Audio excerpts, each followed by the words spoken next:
Récemment, les services de renseignement des États-Unis ont publié un rapport d'enquête sur l'origine de la pandémie de COVID-19.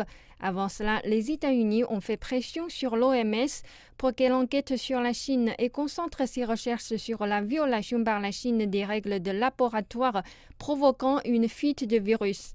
À cet égard, Soumaya Ossani, un médecin mauricien ayant participé au travail anti-épidémique en Chine, a déclaré que la traçabilité de la COVID-19 avait été politisée par les États-Unis. Je pense que c'est franchement irresponsable. Il n'y a pas d'autre mot pour qualifier ce genre de comportement. Et je pense qu'il y a des milliers de cas tous les jours à travers les États-Unis qui sont directement liés à une malgérance, un manque de respect pour les protocoles sanitaires en place.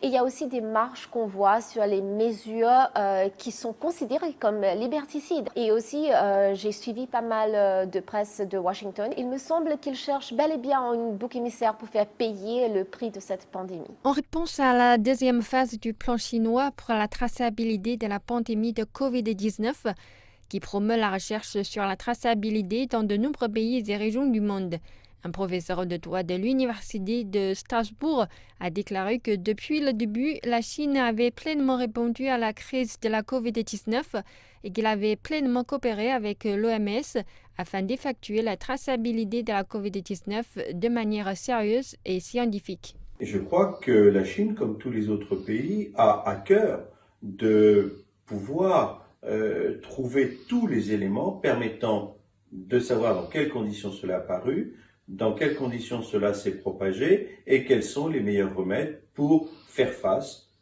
dans le futur à un autre phénomène de coronavirus. Il apparaît clairement que la Chine, dans le cadre de son programme de traçabilité, développe tous les moyens pour effectivement à la fois mieux connaître et à la fois endiguer toutes les résurgences d'un possible coronavirus sur son territoire. Je pense que la Chine veut aussi que la deuxième phase prenne en considération les nouvelles pistes qui suggèrent qu'une traçabilité mondiale, multifacette et multidimensionnelle est obligatoire. Et maintenant qu'il y a la politisation de l'origine du virus, la Chine essaye d'éviter toutes sortes de préjugés dans la deuxième phase, en mettant l'emphase sur la science.